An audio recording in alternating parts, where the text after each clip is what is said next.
Hi friends, എല്ലാവർക്കും അനുദീ അക്കാഡമിയുടെ പുതിയൊരു ക്ലാസ്സിലേക്ക് സ്വാഗതം. അപ്പൊ ഇന്നത്തെ ക്ലാസ്സിൽ നമ്മൾ ആരും തെറ്റിദ്ധരിക്കേണ്ട, ഇന്ന് നമ്മൾ ഒരു സബ്ജക്റ്റ് ഒന്നും അല്ല എടുക്കാൻ പോകുന്നത്. നമുക്കിനി വരുവാനിരിക്കുന്ന നമ്മുടെ കേരള പബ്ലിക് സർവീസ് കമ്മീഷൻ നടത്തുന്ന, കേരള PSC നടത്തുന്ന നമ്മുടെ സബ് ഇൻസ്പെക്ടർ ഓഫ് പോലീസ് പരീക്ഷയ്ക്ക് വേണ്ടിയിട്ടുള്ള ഒരു ജസ്റ്റ് ഓറിയന്റേഷൻ സെഷനാണ് നമ്മൾ ഉദ്ദേശിക്കുന്നത്. നമുക്കറിയാം, ഓറിയന്റേഷൻ എന്ന് പറഞ്ഞു കഴിഞ്ഞാൽ നമുക്കറിയാം, നിങ്ങൾ പല വിദ്യാർത്ഥികളും നമുക്കറിയാം, നമ്മുടെ ഡിഗ്രി ലെവലിന്റെ ഡിഗ്രി പ്രിലിംസ് കഴിഞ്ഞ് റിസൾട്ട് ഒക്കെ വന്ന് കഴിഞ്ഞിട്ടായിരിക്കും മെയിൻസിന് പഠിക്കാൻ തുടങ്ങുക. അത് വലിയ അബദ്ധമാണ്. കാരണം നമുക്കറിയാം, ഏകദേശം 2.5 ലക്ഷത്തോളം ആളുകളാണ് എന്തിന് അപ്പിയർ ചെയ്യുന്നത്, കേരള PSCയുടെ സബ് ഇൻസ്പെക്ടർ ഓഫ് പോലീസിന് അപ്ലൈ ചെയ്യുന്നത്, അല്ലെങ്കിൽ അപ്പിയർ ചെയ്യുന്നത് ഏകദേശം 2.5 ലക്ഷത്തോളം ആളുകളാണ്. അപ്പോൾ ഈ 2.5 ലക്ഷത്തോളം ആളുകൾ അപ്പിയർ ചെയ്യുമ്പോൾ അതില് ഏറ്റവും കുറഞ്ഞത് എത്രയാണ്, ഒരു 100 അല്ലെങ്കിൽ ഒരു 150 റാങ്കിന്റെ ഉള്ളിലൊക്കെ വന്നു കഴിഞ്ഞാൽ നമുക്കൊരു ജോലിക്ക് പ്രതീക്ഷയുള്ളൂ. അപ്പം ആ 150ന്റെ ഉള്ളിൽ നമ്മൾ വരണമെങ്കിൽ തീർച്ചയായും നമ്മുടെ ഭാഗത്ത് നിന്ന് വളരെ മികച്ച, വളരെ കഠിനാധ്വാനം ചെയ്യേണ്ടതായിട്ടുണ്ട്. അപ്പൊ നമ്മൾ എത്രയും നമ്മൾ 2 കാര്യങ്ങൾ പഠിക്കണം. ഒന്ന്, സ്റ്റാർട്ട് ഏർലി, വളരെ നേരത്തെ തന്നെ നമ്മൾ എന്ത് ചെയ്യണം, മെയിൻസിനും കൂടി ഉള്ള കാര്യങ്ങൾ പഠിച്ചു വെക്കേണ്ടതുണ്ട്. അല്ലെങ്കിൽ എങ്ങനെയാണ്, പ്രിലിംസ് കഴിയട്ടെ എന്നിട്ട് പഠിക്കാം, അല്ലെ പതുക്കെ പഠിക്കാം, ഇതെല്ലാം കഴിഞ്ഞ് സൗകര്യം പോലെ പഠിക്കാം, ആ പരിപാടി നമുക്കില്ല. ഓക്കെ, പഠിക്കുമ്പോൾ എല്ലാം ഒരുമിച്ച് പഠിക്കണം. പഠിക്കുമ്പോൾ പ്രിലിംസിനുള്ളതും മെയിൻസിനുള്ളതും എല്ലാം ചേർത്ത് വെച്ചുകൊണ്ട് നമ്മൾ ഒരുമിച്ച് പഠിക്കണം. അത്തരത്തിലൊരു മുന്നേറ്റമാണ് നമ്മൾ ഉദ്ദേശിക്കുന്നത്. ഒന്നാമത്തത് നമ്മൾ പറഞ്ഞ എന്താണ്, സ്റ്റാർട്ട് ഏർലി. രണ്ടാമത്തത്, സ്റ്റാർട്ട് വൈസ്ലി. നമുക്കറിയാം, ഇപ്പൊ നമ്മൾ യൂട്യൂബ് തുറന്നു കഴിഞ്ഞാൽ, അല്ലെങ്കിൽ ഒരു പുസ്തകക്കടയിൽ പോയി കഴിഞ്ഞാൽ PSC പുസ്തകങ്ങളുടെ, PSCയുമായി ബന്ധപ്പെട്ട പ്രസ്ഥാനങ്ങളുടെ അയ്യരുകളിയാണ്. അത് തന്നെ ഉള്ളൂ. ഓക്കെ, ഇങ്ങനെ പഠിച്ചാൽ PSC കിട്ടും, അങ്ങനെ പഠിച്ചാൽ PSC കിട്ടും. ഓക്കെ, PSC കിട്ടാൻ 101 വഴികൾ. ഓക്കെ, അങ്ങനെ പറഞ്ഞിട്ട് ഇഷ്ടം പോലെ പുസ്തകങ്ങള്, ഈ പറയുന്ന നോളജ് ക്വസ്റ്റ്യൻ ആൻസർ ടൈപ്പ്, അങ്ങനെ അതിന്റെയൊക്കെ ഒഴുക്കാണ്. അപ്പൊ അതിൽ നിന്ന് കൃത്യമായി നമുക്ക് പഠിക്കാനുള്ളത് മാത്രം എങ്ങനെ പിക്ക് ചെയ്യാം. ഇത് ഈ പുസ്തകത്തിൽ കാണുന്ന എല്ലാം നമ്മൾ പഠിച്ചാൽ we are wasting the time. നമ്മൾ ആവശ്യമില്ലാത്തത് പഠിക്കുന്നു, ആവശ്യമുള്ളത് പഠിക്കുന്നില്ല. അതാണ് അവിടെ സംഭവിക്കുന്നത്. പുസ്തകത്തിലുള്ളതെല്ലാം നമ്മൾ വായിച്ചുകൊണ്ടിരുന്നു കഴിഞ്ഞാൽ നമ്മൾ ആവശ്യമുള്ളത് പഠിക്കും, ആവശ്യമുള്ളത് പഠിക്കില്ല, ആവശ്യമില്ലാത്ത കുറെ കാര്യങ്ങൾ പഠിക്കും. നല്ലതാണ്, അറിവ് നേടുന്നതും അറിവ് കിട്ടുന്നതും ഒക്കെ നല്ല കാര്യം തന്നെയാണ്. പക്ഷെ നമുക്ക് എന്താണ്, ഈ എക്സാം പോയിന്റ് ഓഫ് വ്യൂവിൽ നമുക്കതിന് സമയമില്ല. ഓക്കെ, എക്സാം പോയിന്റ് ഓഫ് വ്യൂവിൽ നമുക്ക് ഇതിനെ കളയാൻ സമയമില്ല. അപ്പൊ അതുകൊണ്ട് നമുക്ക് വളരെ കൃത്യമായിട്ട് എന്താണോ പഠിക്കേണ്ടത് അത് മാത്രം പഠിച്ചാൽ മതി. മൂന്നാമത്തത് വളരെ ഇമ്പോർട്ടന്റ് ആണ്, decide what and how to study. എന്തു പഠിക്കണം. ഇപ്പൊ ഞാൻ താഴോട്ട് പറയാം, ഞാൻ എടുക്കുന്നത് സ്പെഷ്യൽ ടോപ്പിക്കുകളാണ്. അപ്പം നിങ്ങൾ യൂട്യൂബിൽ കാണുന്ന രീതിയിലല്ല ഞാൻ എടുക്കുന്നത്. യൂട്യൂബിൽ മറ്റു പല ഇൻസ്റ്റിറ്റ്യൂഷനുകളും മറ്റു പല അധ്യാപകരും ക്ലാസ് എടുക്കുന്നുണ്ട്. എന്റെ രീതി അതല്ല. After all, I am an advocate practicing the honourable high court of Kerala. അപ്പൊ നമുക്കൊരു നിയമം പഠിക്കുകയും പഠിപ്പിക്കുകയും ചെയ്യേണ്ട രീതിയുണ്ട്. നിങ്ങൾക്ക് വെറുതെ section 299 culpable homicide, section 300 murder അങ്ങനെ പറഞ്ഞു പോവുകയല്ല ചെയ്യുക. ഓക്കെ, ആദ്യം ഞാൻ എപ്പോഴും റെഫർ ചെയ്യുന്നത്, നിങ്ങൾക്ക് എന്റെ ക്ലാസ്സുകൾ കണ്ടിട്ടുണ്ടെങ്കിൽ അറിയാം, ആദ്യം നമ്മൾ റെഫർ ചെയ്യുന്നത് ബെയർ ആക്ട് ആണ്. അത് BSA ഭാരതീയ സാക്ഷ്യ നിയമമാണെങ്കിലും, ഭാരതീയ നാഗരിക് സുരക്ഷാ സംഹിതയാണെങ്കിലും, അതും കഴിഞ്ഞ് ഭാരതീയ ന്യായ സംഹിതയാണെങ്കിലും, എന്ത് നിയമമായിക്കൊള്ളട്ടെ, there is no other book to study law other than the Bayer Act. Parliament അല്ലെങ്കിൽ നിയമസഭ ഒരു നിയമം ഇറക്കിയിട്ടുണ്ട് എങ്കിൽ ആ നിയമത്തിന്റെ ബെയർ ആക്ട് നഗ്ന നിയമം എന്ന് നമ്മൾ മലയാളത്തിൽ പറയും. നഗ്ന നിയമം. എങ്ങനെയാണോ ആ നിയമം ഇറക്കിയത്, ആ നിയമത്തെയാണ് നമ്മൾ നഗ്ന നിയമം എന്ന് പറയുക. ഈ നഗ്ന നിയമം അല്ലെങ്കിൽ ഈ ബെയർ ആക്ട് അല്ലാതെ എന്റെ പൊന്നുമക്കളെ, നമുക്ക് നിയമം പഠിക്കാൻ വേറെ ഒരു വഴിയുമില്ല. 100%.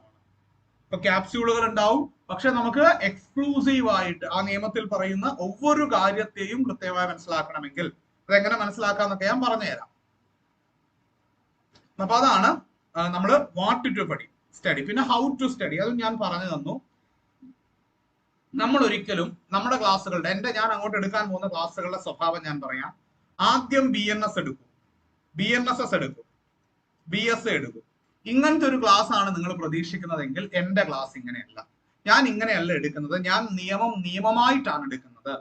പറഞ്ഞു തരാം. Some sections of the BNS, Bharatiya Nyaya Sanhita, has to be read with certain other sections of the BNSS. Okay, BNSന്റെ ചില സെക്ഷൻ എടുക്കുമ്പോൾ അത് BNSSന്റെ ചില സെക്ഷൻസുമായി ചേർന്ന് നിൽക്കുന്നവയാണ്. And to prove this, the procedural aspect of this has to be proved before the court by using certain sections of BSA. ഇതേ പ്രൊസീജിയറൽ കാര്യം നമുക്ക് കോടതിയിൽ പ്രൂവ് ചെയ്യണമെങ്കിൽ അതിന് BSAയുടെ കണ്ടംപ്ലേറ്റിംഗ് ആയിട്ടുള്ള കോൺസ്റ്റിറ്റ്യൂട്ടറി ആയിട്ടുള്ള സെക്ഷൻസും ഉണ്ട്. അപ്പോൾ ഇതെല്ലാം കൂടെ ഒരുമിച്ച്, അപ്പൊ നിങ്ങൾ സാർ ഇന്നലെ BSA അല്ലേ എടുത്തത്, ഇന്നെന്താ BNS എടുക്കുന്നത്? ഇന്നലെ എടുത്ത BNSന്റെ കണ്ടംപററി ആയിട്ടുള്ള കണ്ടംപ്ലേറ്റിംഗ് ആയിട്ടുള്ള സെക്ഷൻ വരുന്ന BNS ആണ് ഞാൻ പിറ്റേ ദിവസം എടുക്കുന്നത്. മനസ്സിലായോ? അപ്പോൾ അങ്ങനെയാണ് നമ്മൾ മനസ്സിലാക്കാൻ. ഇപ്പൊ ഒരു ഒഫൻസ് ചെയ്തു, ഇപ്പൊ നമ്മള് ഒഫൻസസിനെ കുറിച്ച് പറയുമ്പോൾ പറയും bailable offence, non bailable offence. ഉദാഹരണം പറയുകയാണ്, ഇപ്പൊ ബെയിലബിൾ ഒഫൻസിൽ പറഞ്ഞു arrest, non bailable cognisable offence, non cognisable offence. അപ്പൊ അതിൽ പറയുന്നുണ്ട് ക്യാൻ അറസ്റ്റ് വിത്തൗട്ട് വാറന്റ്. അപ്പൊ അറസ്റ്റ് എങ്ങനെ എഫക്ട് ചെയ്യാമെന്ന് പറയുമ്പോൾ അത് BNSലാണ് വരിക. ഓക്കെ, പിന്നെ ഇതിന്റെ ഇതുമായിട്ട് ബന്ധപ്പെട്ടുള്ള എവിഡൻസ് കളക്ഷൻസ്, ഇതിന്റെ ഡെഫിനീഷൻസ്, അങ്ങനെ ഇതെല്ലാം നമ്മൾ you cannot study criminal laws in isolation.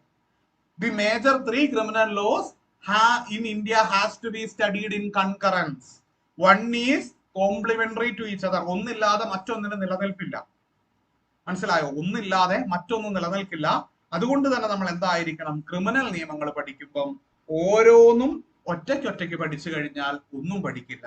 അതിന്റെ കണ്ടംപററി ആയിട്ടുള്ള അതുമായി ചേർന്ന് നിൽക്കുന്ന മറ്റു സെക്ഷൻസും കൂടെ പഠിച്ചേ പോകാവുള്ളൂ. അങ്ങനെ നമുക്ക് പഠിക്കാൻ സാധിക്കുകയുള്ളൂ. മനസ്സിലായോ? യെസ്, അങ്ങനെ പഠിക്കാൻ സാധിക്കുകയുള്ളൂ.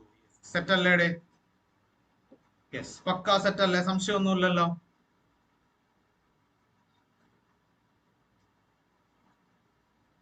Any doubts?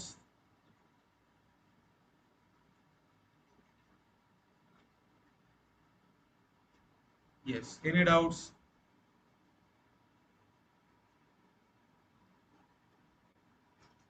ഇനി നമ്മൾ ഫർദർ മൂവ് ചെയ്യുമ്പോൾ നമുക്ക് നമ്മുടെ ഈ എക്സാമിനെയും അതിന്റെ പാറ്റേണിനെയും കുറിച്ച് നമുക്കൊരു അറിവ് വേണം.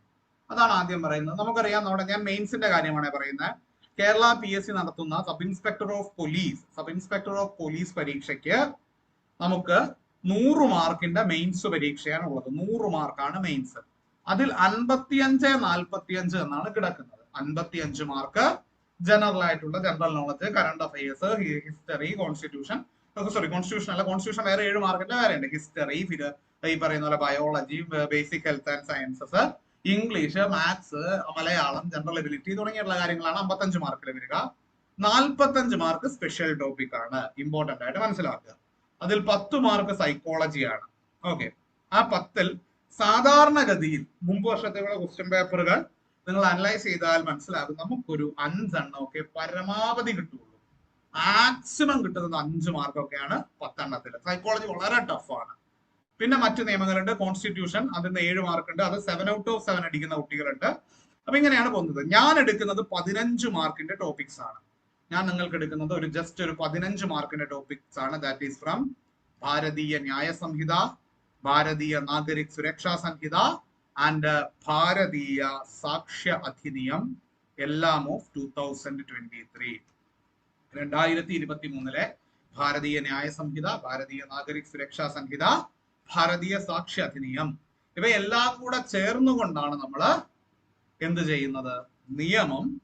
ഞാൻ 15 മാർക്കിന്റെ BNS 5 മാർക്ക് വരുന്നു, BNSS 5 മാർക്ക് വരുന്നു, BSI 5 മാർക്ക് വരുന്നു. അങ്ങനെയാണ് ഞാൻ ഉദ്ദേശിക്കുന്ന ഒരു ക്ലാസ്.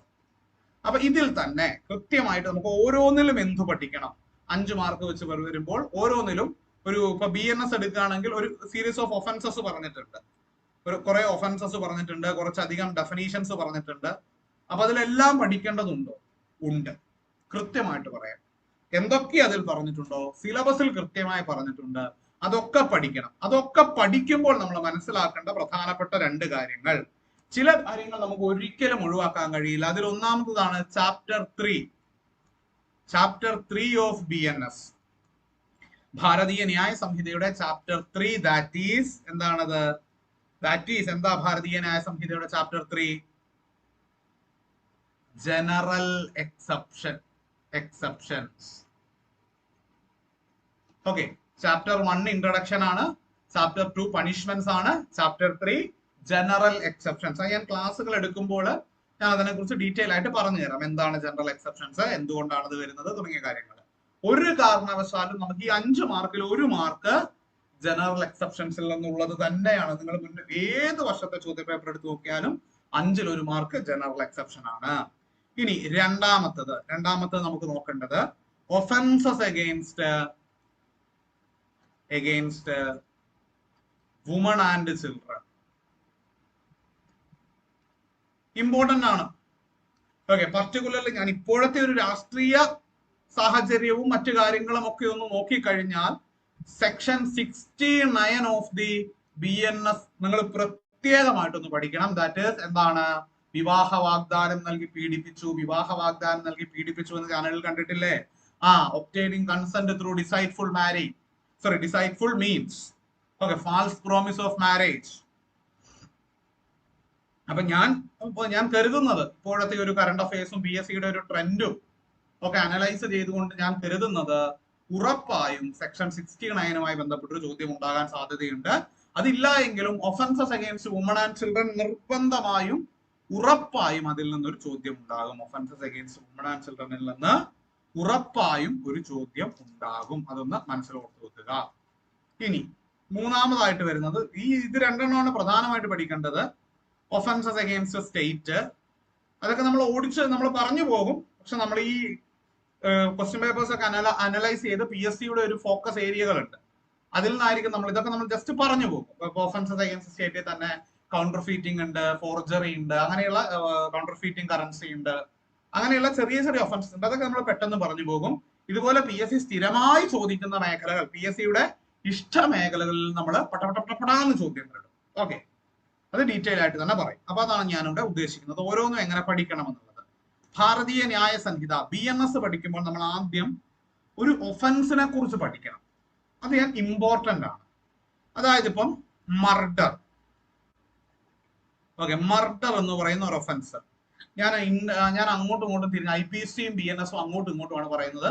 കാരണം I am very fluent in IPC. Indian penal കോഡിൽ ഞാൻ വളരെ ഫ്ലുവന്റ് ആണ്. ബിക്കോസ് ഞാൻ പഠിച്ചതും ഒക്കെ IPC ആണ്. പക്ഷെ ഇപ്പൊ ഞാൻ പ്രാക്ടീസ് ചെയ്യുന്നത് BNSലാണ്. അപ്പൊ അതുകൊണ്ടുള്ള കുറച്ച് ബുദ്ധിമുട്ടുകളാണ്. അപ്പൊ ഞാൻ BNSൽ അത്ര ഫ്ലുവന്റ് ആയിട്ടില്ല. അപ്പം IPC that is dealt under section 300 of IPC. Murder dealt under section 300 of IPC. IPCയിൽ 300ലാണ് മർഡർ വരിക. അപ്പൊ നമ്മൾ ഒരു ഒഫൻസ് പഠിച്ചു. ഓക്കെ, ഒരു ഒഫൻസ് മർഡർ എന്ന് പഠിച്ചു. ഈ ഒഫൻസിന് let it be any offence, ഏതൊരു ഒഫൻസ് ആണെങ്കിലും ഇറ്റ് ഹാസ് ആൻ ഇൻഗ്രീഡിയൻസ്. കാരണം ഇൻഗ്രീഡിയൻസ് എല്ലാം പൂർണ്ണമായി കഴിഞ്ഞാൽ മാത്രമേ ആ ഒഫൻസ് കംപ്ലീറ്റ് ആവുള്ളൂ. ഇപ്പൊ ഞാനൊരു ഉദാഹരണം പറയാം, ജസ്റ്റ് ഒരു ഉദാഹരണം പറയാം. അപ്പൊ നിങ്ങൾക്ക് ഇത് പഠിക്കേണ്ട, ഞാൻ പഠിപ്പിക്കുന്ന രീതിയും നിങ്ങൾക്കത് മനസ്സിലാക്കാൻ കഴിയുന്ന രീതിയും എങ്ങനെയാണെന്ന് പറഞ്ഞുതരാം. എനിക്ക് ഒരാളെ കൊല്ലാനുള്ള ദേഷ്യമുണ്ട്. ഞാൻ ഉറപ്പിച്ച് അവനെ എന്റെ കയ്യിൽ കിട്ടിയാൽ കൊല്ലും. ഞാൻ ഉറപ്പിച്ച് ഞാനിതാ അങ്ങോട്ട് നോക്കുമ്പോൾ ഒരു വ്യക്തി നടന്നു വരികയാണ്. ഞാൻ കൊല്ലേണ്ട വ്യക്തി, അല്ലെങ്കിൽ എന്നാൽ കൊല്ലപ്പെടേണ്ട വ്യക്തി, അല്ലെങ്കിൽ എനിക്ക് ദേഷ്യമുള്ള വ്യക്തി ഇതിലെ ഇങ്ങനെ നടന്നു വരികയാണ്. എനിക്ക് അങ്ങോട്ട് രക്തം തിളച്ചു. ഞാൻ കത്തി എടുത്തുകൊണ്ട് ഇവനെ വെട്ടാൻ ഇങ്ങോട്ട് ചെന്ന് കത്തി ഇങ്ങനെ വീശിയതേ ഉള്ളൂ, ഇവൻ അപ്പത്തേക്കും അവിടെ മറിഞ്ഞു വീണ് മരിച്ചു. അപ്പൊ ചോദ്യം, അവിടെ ഞാൻ ഒഫൻസ് കമ്മിറ്റ് ചെയ്തിട്ടുണ്ടോ? അവിടെ ഞാൻ ഒഫൻസ് ഓഫ് മർഡർ കമ്മിറ്റ് ചെയ്തിട്ടുണ്ടോ? അപ്പൊ മർഡറിന്റെ ഇൻഗ്രീഡിയന്റ് എടുത്തു കഴിഞ്ഞാൽ ഡെത്ത് ടു ഹ്യൂമൻ ലൈഫ് ഉണ്ടായിരിക്കണം. ആദ്യത്താണ് മർഡർ ഒരാൾക്കെതിരെ മർഡർ ചാർജ് ചെയ്യണമെങ്കിൽ ആ ഒഫൻസിൽ ആദ്യത്തെ കാര്യം എന്തായിരിക്കണം? ഡെത്ത് ടു ഹ്യൂമൻ ലൈഫ്, അതായത് മനുഷ്യൻ അവിടെ മരിച്ചിരിക്കണം. രണ്ടാമത്തെ എന്താണ്? The person committing the offence should have the knowledge that his act will result in the death of other person. എനിക്ക് നല്ല ഉറപ്പുണ്ടായിരുന്നു, എന്താണ്, എന്റെ കയ്യിൽ കത്തി അവന്റെ മേത്ത് കൊണ്ടുകഴിഞ്ഞാൽ അവൻ മരിക്കുമെന്ന്. മൂന്നാമത്തത്, the act of the person should cos the death. ഞാൻ കത്തിയും കൊണ്ട് ചെന്നവൻ ഹാർട്ട് അറ്റാക്ക് വന്നു വീണു, എനിക്കിതിനെ കേസെടുക്കാൻ കഴിയില്ല, കാരണം ഞാൻ അവനൊന്നും ചെയ്തിട്ടില്ല. ഓക്കെ, ഹി ഈസ് ഡെഡ്, അത് ശരിയാണ്, ഹി ഈസ് ഡെഡ്, അത് ശരിയാണ്. പക്ഷേ the death was not a result of my action.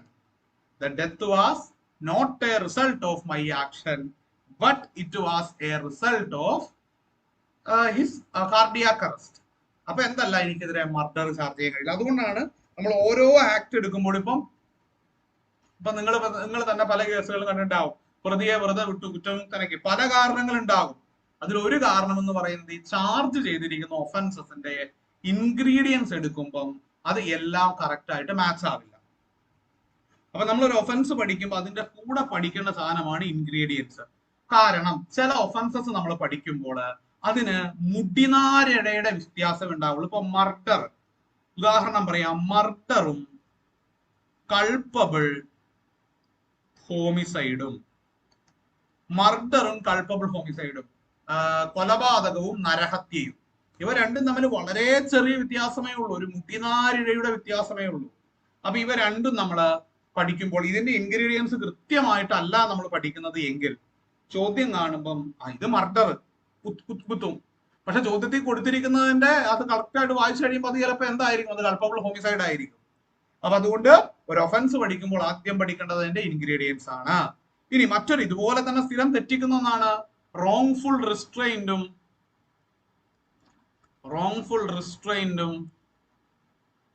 Wrongful കൺഫൈൻമെന്റും.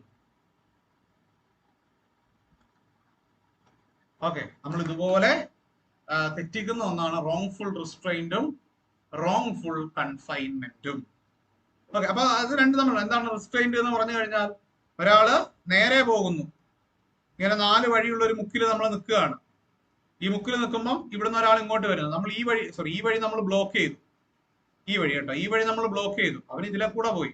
ഇവിടെ കമ്മിറ്റ് ചെയ്തിരിക്കുന്ന റോങ്ഫുൾ റിസ്ട്രെയിന്റ് ആണ്. ഓക്കെ, ബ്ലോക്കേഡ് ഈസ് അല്ലെങ്കിൽ the movement of A person is restricted in only one direction. ഏതെങ്കിലും ഒരു ഡയറക്ഷനിൽ പോകുന്നത് നമ്മൾ റെസ്ട്രിക്ട് ചെയ്ത് കഴിഞ്ഞാൽ എന്താണ് അത്? റോങ്ഫുൾ റിസ്ട്രെയിന്റ്. എന്നാൽ നമ്മളിവിടെ 3 ഭാഗവും 4 ഭാഗവും എന്ത് ചെയ്തു? ബ്ലോക്ക് ചെയ്തു. ഒരാളെ ഒരു മുറിക്കകത്തിട്ട് പൂട്ടി, അവന്റെ 4 സൈഡും ബ്ലോക്കായി, അദ്ദേഹത്തിന് മൂവ്മെന്റ് മൂവ് ചെയ്യാൻ കഴിയില്ല. അവിടെ കമ്മിറ്റ് ചെയ്തിരിക്കുന്ന ഒഫൻസ് റോങ്ഫുൾ കൺഫൈൻമെന്റ് ആണ്. ഇങ്ങനെ കിഡ്നാപ്പ്, അബ്ഡക്ഷൻ തുടങ്ങിയിട്ടുള്ള ഓരോ ഒഫൻസസ് നമ്മൾ എടുത്തു നോക്കിക്കഴിഞ്ഞാൽ അതിൽ എന്താണ്, വളരെ മൈന്യൂട്ട് ആയിട്ടുള്ള ഡിഫറൻസസേ കാണുള്ളൂ. അപ്പൊ ഒരു ഒഫൻസ് കൃത്യമായി പഠിക്കണമെങ്കിൽ 100% ഞാൻ പറയാം, അതിന്റെ ഇൻഗ്രീഡിയൻസ് പഠിക്കാതെ നിങ്ങൾ offence murder, death, life imprisonment or death penalty എന്ന് പറഞ്ഞ് ഒഫൻസും അതിന്റെ പണിഷ്മെന്റും മാത്രം പഠിച്ചുകൊണ്ട് പോയി കഴിഞ്ഞാൽ ആ പഠനം പൂർത്തിയാവില്ല. അടുത്ത അതിന്റെ പണിഷ്മെന്റുകൾ, ഏതൊക്കെ കേസിൽ എന്തൊക്കെ തരം പണിഷ്മെന്റ് കൊടുക്കാം. ഇനി ടൈപ്പ് ഓഫ് പണിഷ്മെന്റ്സ് ഉണ്ട് കേട്ടോ. BNSന്റെ ചാപ്റ്റർ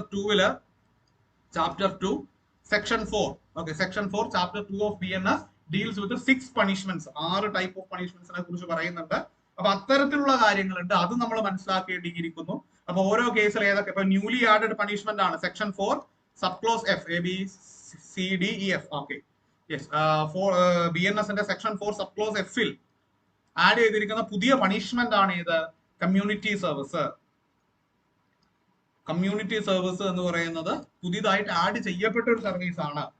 സോ അപ്പം ഏതൊക്കെ ഒഫൻസസിനാണ് കമ്മ്യൂണിറ്റി സർവീസ് കൊടുക്കുക, ഏതൊക്കെ ഒഫൻസസിനാണ് ഫൈൻ മാത്രം കൊടുക്കുക, ഏതൊക്കെ ഒഫൻസസിനാണ് ഫോർഫീച്ചർ ഓഫ് പ്രോപ്പർട്ടി കൊടുക്കുക, തുടങ്ങിയിട്ടുള്ള കാര്യങ്ങളൊക്കെ നമ്മളൊന്ന് കൃത്യമായി മനസ്സിലാക്കേണ്ടിയിരിക്കുന്നു. പറയുന്നത് കിട്ടുന്നുണ്ടോ? അപ്പൊ ഇങ്ങനെയാണ് നമ്മൾ മുന്നോട്ട് പോകേണ്ടത് കേട്ടോ. ഇനി compared to IPC, Indian penal കോഡുമായി തട്ടിച്ചു നോക്കുമ്പോൾ, ഇന്ത്യൻ പീനൽ കോഡുമായി കമ്പയർ ചെയ്ത് നോക്കുമ്പോൾ several new offenses like mob lynching,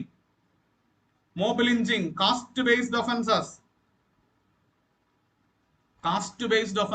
mob lynching, section 69 of BNS ഞാൻ പറഞ്ഞു, obtaining consent through false promise of marriage or other deceitful means, വിവാഹ വാഗ്ദാനം നൽകി പീഡിപ്പിക്കുന്നു തുടങ്ങിയിട്ടുള്ള ഒരു series of new offences add ചെയ്തിട്ടുണ്ട്. അത് നിർബന്ധമായും പഠിക്കണം. അതിൽ നിന്ന് ചോദ്യങ്ങൾ വരാനുള്ള സാധ്യത കൂടുതലാണ്. കാരണം അത് IPC ഇല്ലായിരുന്നു, BNS പുതിയതായി വന്നതാണ്. യെസ്, മനസ്സിലായോ? അപ്പൊ ഇത്രയും പോയിന്റുകൾ കിട്ടിയോ? യെസ്, എടേ സംശയമുണ്ടോ? അപ്പൊ ഇത്രയും പോയിന്റുകൾ കിട്ടി. അതാണ് BNS പഠിക്കേണ്ടത്. നമ്മൾ ബി എൻ എസ് എസും ബി എസ് എയും നോക്കിക്കഴിഞ്ഞാൽ പഠിക്കാൻ എളുപ്പം ബി എൻ എസ് ആണ്. പഠിക്കാൻ എളുപ്പം ബി എൻ എസ് ആണ്. ഇനി അടുത്തത് വരുന്നത് BNSS ആണ്, ഭാരതീയ നാഗരിക് സുരക്ഷാ സംഹിത. ഇതിൽ പ്രധാനമായിട്ടും പറയാനുള്ളത് സെർച്ച്, വാറന്റ്, സമൻസ്, പ്രൊസീജിയേഴ്സ്. കാരണം നമുക്കറിയാം നമ്മുടെ BSA ആണെങ്കിലും ഭാരതീയ സാക്ഷ്യ അധിനിയം ആണെങ്കിലും BNS ആണെങ്കിലും ഇതൊക്കെ സബ്സ്റ്റാൻറ്റീവ് ലോ ആണ്. സബ്സ്റ്റാൻറ്റീവ് ലോ ആണ്. നേരെ മറിച്ച് നമ്മൾ BNSSലേക്ക് വരുമ്പോൾ അത് പ്രൊസീജിയറൽ ലോ ആണ്. അപ്പൊ നമ്മൾ BNSS കമ്പാരിറ്റീവ്ലി നമ്മൾ BNSനെക്കാളും BSAയെക്കാളും പഠിക്കാനും പഠിപ്പിക്കാനും സമയം എടുക്കുന്നത് BNSS ആണ്. കാരണം ഇതൊരു പ്രൊസീജിയർ ആണ്. ഓക്കെ, ഒരു പ്രൊസീജിയറൽ ലോ ആണ്. അറസ്റ്റ് ചെയ്യുമ്പോൾ എന്തൊക്കെ ചെയ്യണം. ഓക്കെ, ഇനി നമ്മൾ പറഞ്ഞു ഇപ്പം നമ്മൾ BNSS എടുക്കുമ്പോൾ പ്രത്യേകമായിട്ട് we will definitely refer to certain case laws. ഇപ്പൊ അറസ്റ്റുമായി ബന്ധപ്പെട്ട് guide lines that was given in DK Basu versus state of west Bengal. ഈ DK Basu versus state of west Bengal കേസിലാണ് എന്ത് ചെയ്തിരിക്കുന്നത്, അറസ്റ്റിന്റെ സമയത്ത് പാലിക്കേണ്ട നടപടികളെ കുറിച്ച്, അറസ്റ്റിന്റെ സമയത്ത് എന്തൊക്കെ പാലിക്കണം എന്നുള്ളതിനെ കുറിച്ചുള്ള ഗൈഡ് ലൈൻസ് സുപ്രീം കോടതി പുറപ്പെടുവിച്ചത്. അപ്പൊ അത്തരത്തിലുള്ള കേസും അതുമായി ബന്ധപ്പെട്ടുള്ള ഇമ്പോർട്ടന്റ് ആയിട്ടുള്ള കാര്യങ്ങൾ, ഇത്തരം കാര്യങ്ങളൊക്കെ പറഞ്ഞിട്ടായിരിക്കും നമ്മൾ പോവുക. കേവലം ആക്ടിൽ മാത്രം നമ്മൾ ഒതുങ്ങി നിൽക്കില്ല, അത് നമ്മൾ കൃത്യമായിട്ട് പറയും. അപ്പൊ arrest concerning section, offences definitions ഉറപ്പായിട്ടും പറയും. കോഗ്നിസബിള്, നോൺ കോഗ്നിസബിള്, ബെയിലബിള്, സെർച്ച്, വാറന്റ് തുടങ്ങിയിട്ടുള്ള ഒരു ഡീറ്റെയിൽഡ് ആയിട്ടുള്ള കുറച്ച് കാര്യങ്ങൾ നമുക്ക് പഠിക്കാനുണ്ട്, അത് നമ്മൾ ഉറപ്പായിട്ടും പറയും. അപ്പൊ procedure, search, warrant, summons, okay, ഇതിന്റെയൊക്കെ മോഡ് ഓഫ് ഡെലിവറി ഉണ്ട്. ഇതൊക്കെ ഏതൊക്കെ സാഹചര്യത്തിൽ നമുക്ക് കൊടുക്കാമെന്നുണ്ട്, ഇതൊക്കെ എങ്ങനെ കൊടുക്കണമെന്നുണ്ട്. ഇപ്പൊ സമൻസ് കൊടുക്കാനായിട്ട് ഒരാളുടെ അടുത്ത് ചെന്നു, അവന്റെ അടുത്തില്ല, അവൻ അവിടെ ഇല്ല. ഓക്കെ, സാധാരണഗതിയിൽ ഇപ്പൊ ഈ സമൻസ് കൊടുക്കുമ്പോൾ തന്നെ, സമൻസ് വാറന്റും കൊടുക്കുമ്പോൾ തന്നെ വലിയ മാറ്റം വന്നിട്ടുണ്ട്. ഓക്കെ, ചില മാറ്റങ്ങൾ BNSSൽ നിന്ന് CRPCയിൽ നിന്ന് BNSSലേക്ക് വരുമ്പോൾ വലിയ മാറ്റങ്ങൾ സംഭവിച്ചിട്ടുണ്ട്. അപ്പൊ അതിലൊരു മാറ്റമാണ് ഈ പറയുന്ന CRPC ആണ് എങ്കിൽ ഈ പറയുന്ന സമൻസ് എന്ത് ചെയ്താൽ മതി, അവിടുത്തെ ഒരു മെയിൽ മെമ്പറുടെ കയ്യിൽ കൊടുത്താൽ മതി. ഓക്കെ, ഇപ്പൊ എനിക്ക് സമൻസ് തരാൻ വന്നു ഒരാൾ, ഒരു പോലീസുകാരൻ അല്ലെങ്കിൽ പോസ്റ്റ്മാൻ എനിക്ക് സമൻസ് ഡെലിവർ ചെയ്യാനായിട്ട് വന്നു. അപ്പൊ എനിക്ക് സമൻസ് ഡെലിവർ ചെയ്യാനായിട്ട് വന്നപ്പോ ഞാൻ വീട്ടിലില്ല എങ്കിൽ ഏതെങ്കിലും ഒരു അഡൾട്ട് മെയിൽ മെമ്പറുടെ കയ്യിൽ എന്ത് കൊടുത്താൽ മതി, സമൻസ് കൊടുത്താൽ മതിയായിരുന്നു. CRPC 1973 പ്രകാരം. എന്നാൽ BNSSലേക്ക് വന്നപ്പോൾ പറഞ്ഞു അഡൾട്ട് മെയിൽ എന്നുള്ളത് മാറ്റി എനി അഡൾട്ട് മെമ്പർ എന്നാക്കി. ഓക്കെ, എനി അഡൾട്ട് മെമ്പർ എന്നാക്കി. അപ്പം ഇത്തരത്തില് നമ്മൾ എന്ത് ചെയ്തിട്ടുണ്ട്, മാറ്റങ്ങൾ കൊണ്ടുവന്നിട്ടുണ്ട്. അപ്പൊ ആ മാറ്റങ്ങളൊക്കെ നമ്മൾ കൊണ്ടുവരും. ഇനി അഡൾട്ട് മെമ്പറേയും കാണാനില്ല, ഞാൻ ഒറ്റയ്ക്കാണ് വീട്ടിൽ താമസം, ഡെലിവറി ചെയ്യാൻ 2-3 തവണ വന്നു, എന്നെ കാണാനേ ഇല്ല. അപ്പൊ എന്ത് ചെയ്യും, അപ്പൊ ഒന്നും ചെയ്യാനില്ല, ഞാൻ കാണുന്ന സ്ഥലത്ത് എന്റെ വീടിന്റെ ഫ്രണ്ടിലോ മതിലേലോ ഒക്കെ സമൻസ് ഒട്ടിച്ചു വെക്കുക. സോ ഇങ്ങനെ കുറച്ച് പ്രൊസീജിയേഴ്സ് ഉണ്ട്. അപ്പൊ ഇത്തരം കാര്യങ്ങളൊക്കെയാണ് നമ്മൾ BNSSൽ പഠിക്കാൻ കുറെ ഡെഫിനേഷൻസ് ഉണ്ട്, അങ്ങനെ കുറച്ച് കാര്യങ്ങളുണ്ട്, അത് ജസ്റ്റ് ഒന്ന് ഓർത്ത് വെക്കുക. പിന്നെ വരുന്നത് പിന്നെ നമുക്ക് വരുന്ന ഭാരതീയ സാക്ഷ്യ അധിനിയമാണ്. ഓക്കെ, അല്ലെങ്കിൽ ഇന്ത്യൻ എവിഡൻസ് ആക്ട്.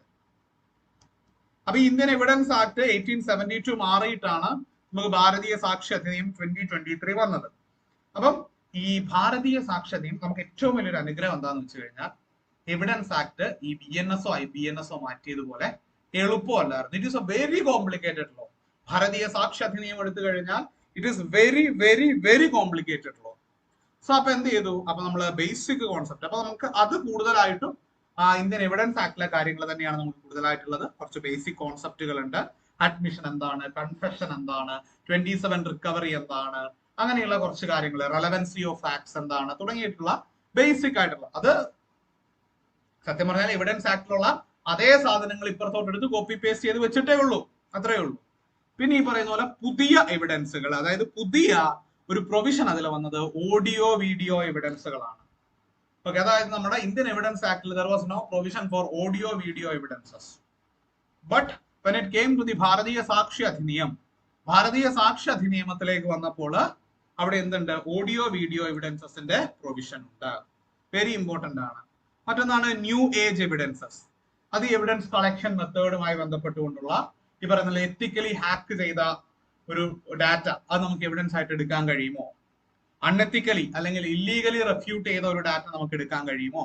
തുടങ്ങിയിട്ടുള്ള കാര്യങ്ങളൊക്കെയാണ് ഇവിടെ ഡീൽ ചെയ്യുന്നത്. ഭാരതീയ സാക്ഷ്യ നിയമത്തിൽ ന്യൂ ഏജ് എവിഡൻസ് അത്തരം കാര്യങ്ങളൊക്കെയാണ് ഡീൽ ചെയ്യുന്നത്. അപ്പൊ ഞാൻ കരുതുന്നത് നിങ്ങൾക്ക് ഇതിനെക്കുറിച്ച് ഒരു മൗലികമായിട്ടുള്ള ഒരു ബേസിക് ആയിട്ടുള്ള അണ്ടർസ്റ്റാൻഡിങ് കിട്ടി. ഓക്കെ, എന്ത് പഠിക്കണം, ഞാൻ എടുക്കുന്ന ഈ 15 മാർക്കിന്റെ ഭാഗത്ത് എന്ത് പഠിക്കണം എന്നുള്ള ഒരു ഏകദേശ ധാരണ നിങ്ങൾക്ക് കിട്ടിയെന്ന് ഞാൻ കരുതുകയാണ്. സോ നമുക്ക് എന്ത് ചെയ്യാം, ഇനി മറ്റു കാര്യങ്ങളൊക്കെ ആയിട്ട് അടുത്ത ക്ലാസ്സിൽ കാണാം. Okay, thank you.